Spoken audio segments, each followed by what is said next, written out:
Él es cofundador de Nómada. Es bloguero, tuitero, punkero, que ya nos va a explicar qué quiere decir punkero, y surfista de la web, ¿verdad? Y hoy trabaja en una de las identidades pues, que más cambios está haciendo en Guatemala, la CICIG. Él es fiscal, y pues hoy nos va a hablar de este tema de la ética. Así que un aplauso para él, por favor.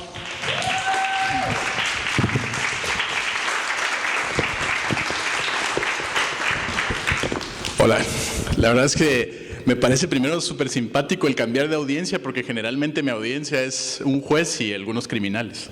Entonces, que sepan también que aunque soy fiscal no estoy ahora de turno, así que si alguien tiene una orden de aprehensión puede estar tranquilo aquí. La historia que hoy les voy a contar precisamente es sobre cómo me empecé a relacionar con estos temas de ética. Y cómo, digamos, para mí se fueron volviendo no solo una forma de vida, sino también un trabajo. Todo empezó, creo yo, con entender de principio qué era para mí la ética. Y partir de ahí, de la explicación de cuál iba a ser mi historia. La ética, primero, son los principios que nos ayudan a entender la diferencia entre el bien y el mal. Y el problema, creo yo, de hablar de ética es que termina a veces pareciendo un sermón. Y yo odio definitivamente los sermones. Yo estudié en un colegio súper religioso y los curas eran medio fascistas, y aprendí ahí, por ejemplo, que esos discursos eran terribles porque al final eran mentiras. Me pareció que me dio la oportunidad, porque quiero pensar de que al final saqué cosas positivas, de que me enseñaron que hay una diferencia enorme entre la moral y la ética. Mientras la moral son principios que nos son impuestos, digamos, porque vienen de una entidad divina, la ética la decidimos entre todos, y son reglas que nos ayudan a vivir mejor y a hacer un mejor lugar donde estamos viviendo. Y para eso precisamente se hace siempre la ética preguntas, y la pregunta de la ética es ¿qué debo hacer?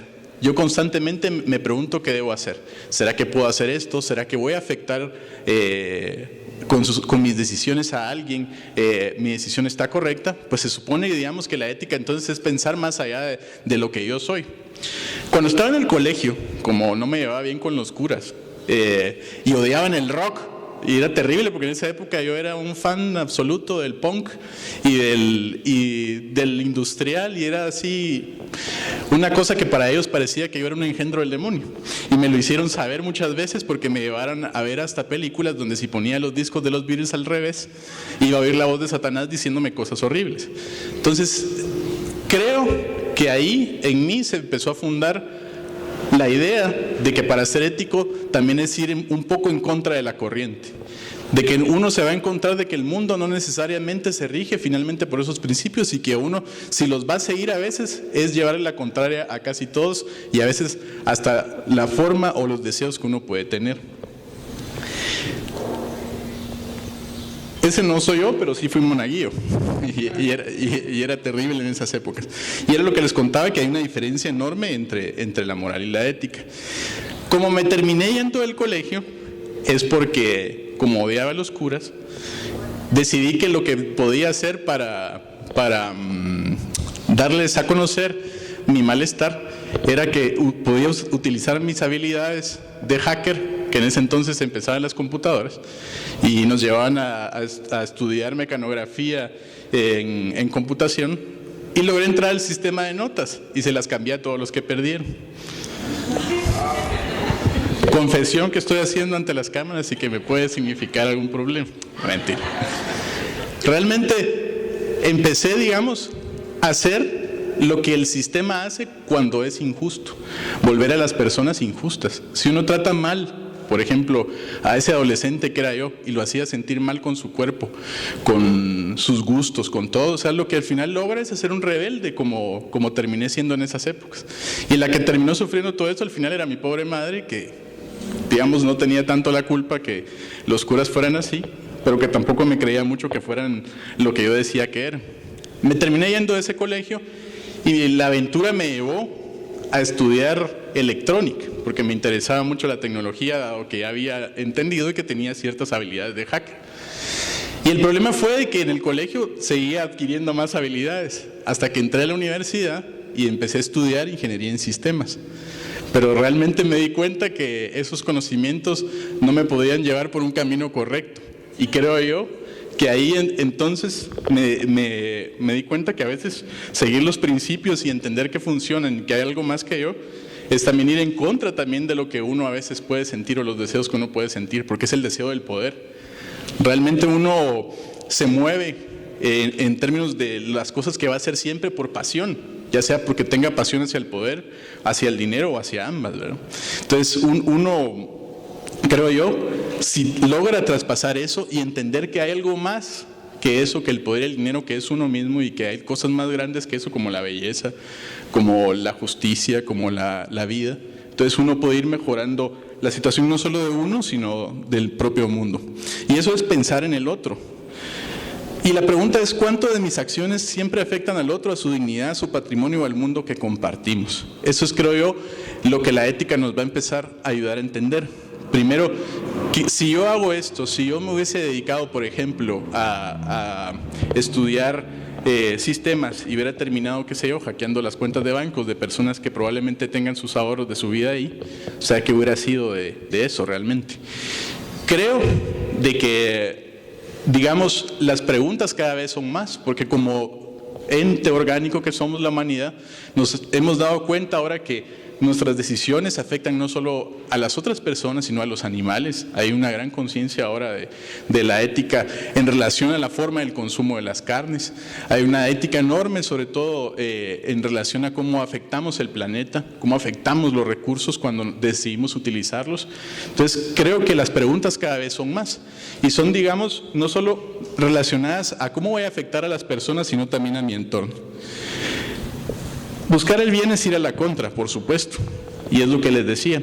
Cuando decidí salirme de sistemas, a todos les sorprendió mi decisión, porque lo que dije fue, me voy a pasar a derecho. En mi familia no hay abogados, sino ingenieros, y los ingenieros tienen una idea de que los abogados son como lo peor que puede pasar al mundo, y gente que no tiene, digamos, la suficiente capacidad abstracta para poder entender la matemática. A mí me gustaban las matemáticas, pero lo que me gustaba era entender las reglas, porque creo que las reglas, una vez uno las entiende, puede principalmente utilizarlas para hacer cosas buenas. Creo que cuando estuve en la universidad fue una de mis mejores épocas entendiendo, digamos, mi vocación. Creo que lo que me di cuenta es que en Guatemala hay una cantidad enorme de leyes, pero que ninguna de esas se cumple, las escritas. Pero que sí hay leyes en Guatemala que se cumplen, que son las informales. La ley del más vivo, la ley del más fuerte. Esas leyes sí que se cumplen. Y lo fui aprendiendo luego cuando entré al Ministerio Público mientras estudiaba en la universidad. En esa época y durante mis primeros años, lo que me tocó investigar, entre otras cosas terribles, era violaciones de niños, pero también me tocó investigar adopciones irregulares. En esas adopciones habían metidos muchos colegas. Y dentro de esos colegas, algunos que habían sido mis jefes en unos bufetes donde yo había trabajado. Realmente, esa época fue dura, porque ahí entendí de que ir a favor de los principios a veces es ponerse en contra casi del mismo círculo. Y les he de decir de que en esa época la gente se me acercaba y me decían, ¿cómo lo vas a procesar si es abogado? ¿Cómo lo vas a procesar si es colega? La vida da vueltas, un día te va a tocar a vos. O sea, parecía más cierto que iba a tener una sanción por hacer cumplir la ley que por cumplirla. Entonces, creo yo de que ahí la suerte es que encontré otro grupo de personas dentro del Ministerio Público que también tenía unas fuertes convicciones éticas y que no les importaba. De hecho, a uno de mis compañeros en esa época fuimos a procesar a un abogado y ese abogado lo examinó en el privado y perdió, por supuesto. Entonces, es digamos, creo yo, como la mejor forma de reivindicar el punk que yo había intentado ser cuando era adolescente y que habían intentado eliminar en el colegio. Porque el punk es eso, es una convicción ética de que hay que ir en contra de todos los abusos de poder. Y creo que el Ministerio Público me dio esa oportunidad de estar, digamos, en el sitio donde se puede agarrar a la gente que está abusando del poder para poder, digamos, hacer un poco más equilibrado el mundo.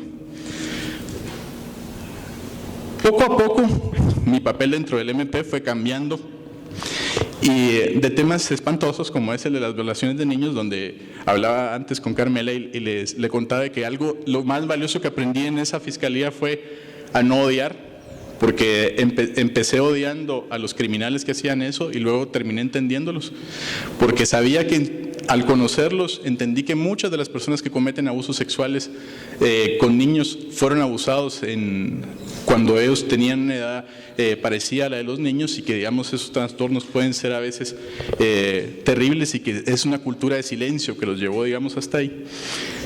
Aprendí también digamos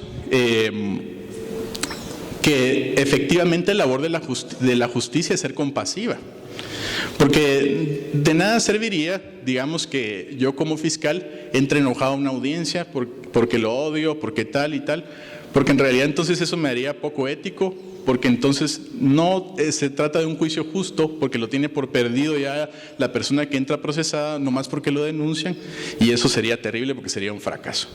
Y eso me llevó en una jornada enorme de investigaciones que fueron agrandándose, luego organizaciones criminales más grandes que se dedicaban a las adopciones, y luego en el 2014 me cambiaron de equipo y empecé a investigar corrupción de jueces, y sobre todo de jueces penales, que es donde yo litigo.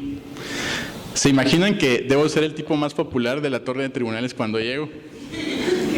De hecho, ahí es donde he oído los mejores piropos que me han dicho. Realmente, en sí, la torre de tribunales no es bonita. No sé si ustedes alguna vez han tenido que ir, y espero que no. Y si han ido, que no sea presos. Porque, digamos, cuando yo entro al Ministerio Público, lo que yo pienso es, estoy entrando casi, de verdad, sin exagerar, a un templo de pacificadores. Las peores cosas que pasan en el país llegan a esas oficinas con la esperanza de que se haga algo mejor. La responsabilidad que nosotros tenemos es que la gente nos traiga muchísimas penas todos los días, y nosotros tengamos que resolverlas y hacer de las penas algo hermoso, que es la justicia. Cuando entra a tribunales, uno debería sentir lo mismo, pero en el sótano donde nos deja el transporte, ahí es donde están las carceletas, y lo primero que uno sabe es que ahí han matado en el último año a 3 personas. O sea, donde yo estoy ahí esperando para ir a las audiencias.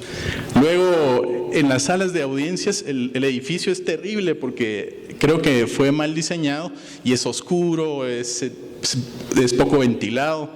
Ustedes a veces verán cuando ven las audiencias por televisión, tal vez lo ven a uno sudando, pero no es porque esté nervioso, sino porque realmente ahí es un infierno de calor, con esos ventiladores que lo único que hacen es soplar el polvo de los expedientes. Es terrible. Y aún así, en medio de esas condiciones, cuando todo parece estar destinado, incluso el ambiente, a que fracasemos, ahí creo yo que también es volver a ser éticos e ir en contra. ¿Por qué? Porque creemos en principios de justicia, en transparencia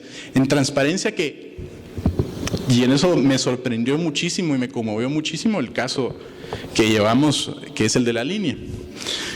Cuando empezamos las investigaciones de la línea en el 2014, creo que lo que más me costó aprender es el silencio.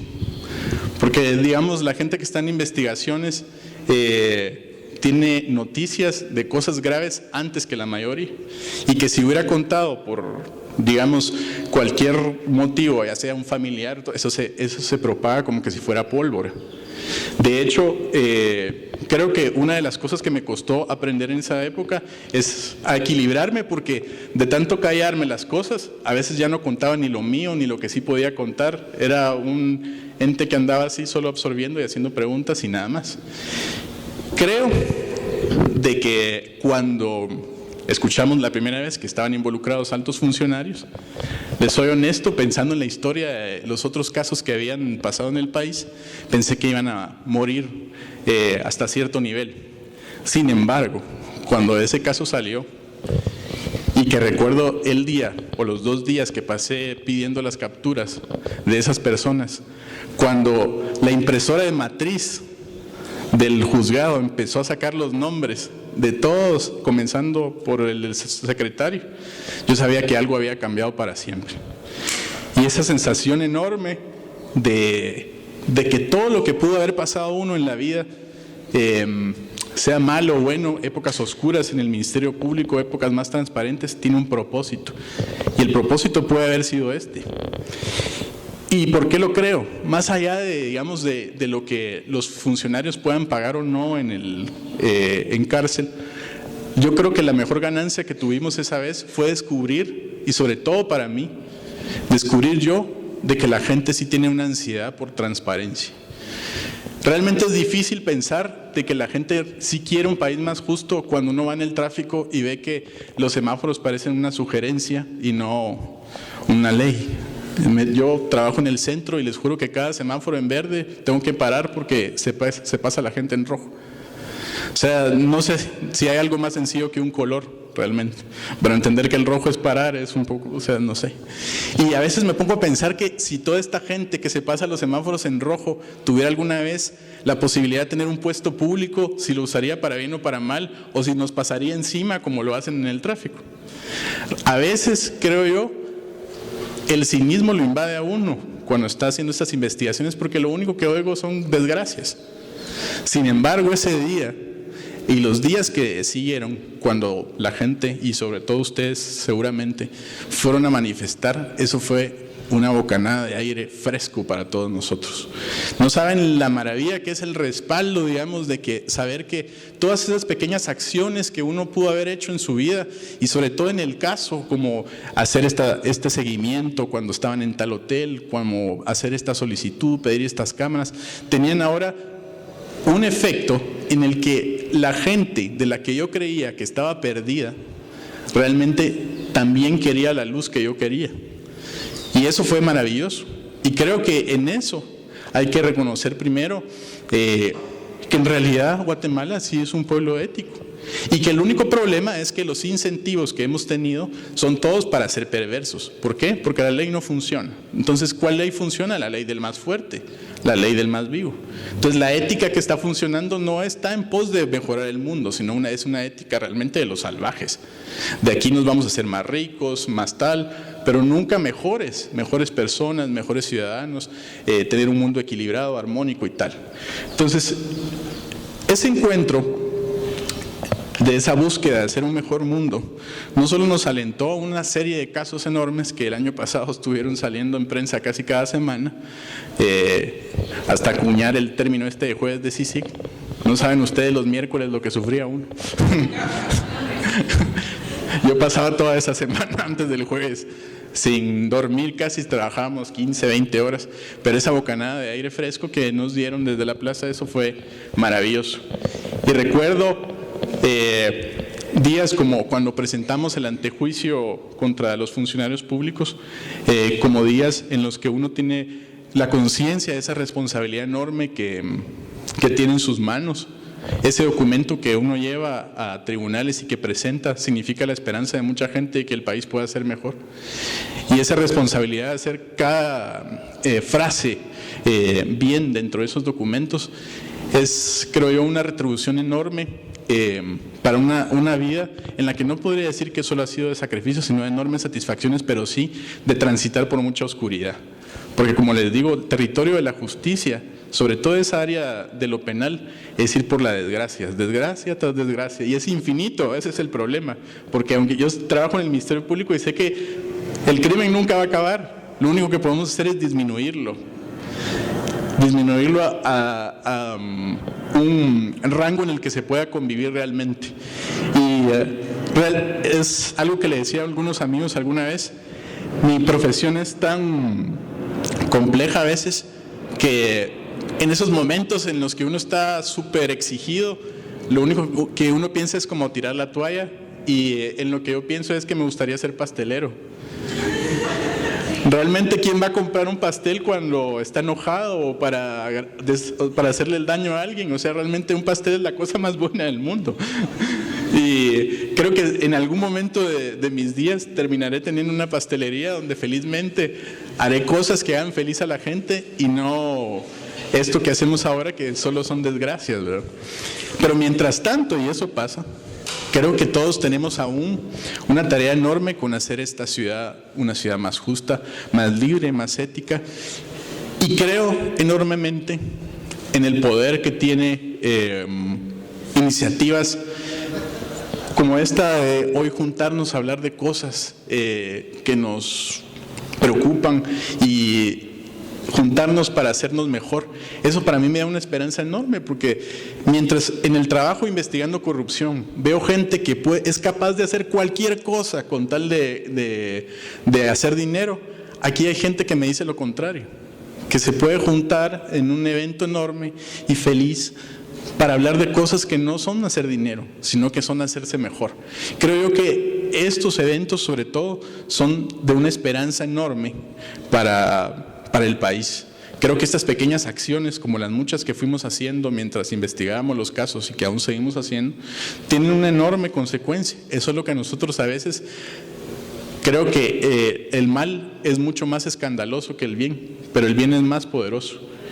No se imaginan la cantidad de veces que he visto a criminales arrepentidos porque en algún momento de su vida, ya sea sus hijos o alguien que quisieron o ellos mismos recordaron la época en que todavía creían en sí mismos como una persona buena. La forma en que esas personas se derrotan, en que se vencen ante mí buscando redención, es impactante, porque realmente entonces entiendo que hay algo más grande que todos nosotros, algo más grande incluso que ellos y que lo reconocen. Puede ser la belleza, puede ser la justicia, puede ser el amor. Y cuando están frente a esa idea clara, esa gente es capaz de arriesgar sus vidas para contar las cosas que hicieron y hacer que la gente sepa la verdad de las cosas. Creo de que el trabajo, como toda mi vida ha sido un transitar entre luz inmensa y oscuridad profunda. Y de las dos cosas creo que las dos me han enseñado mucho.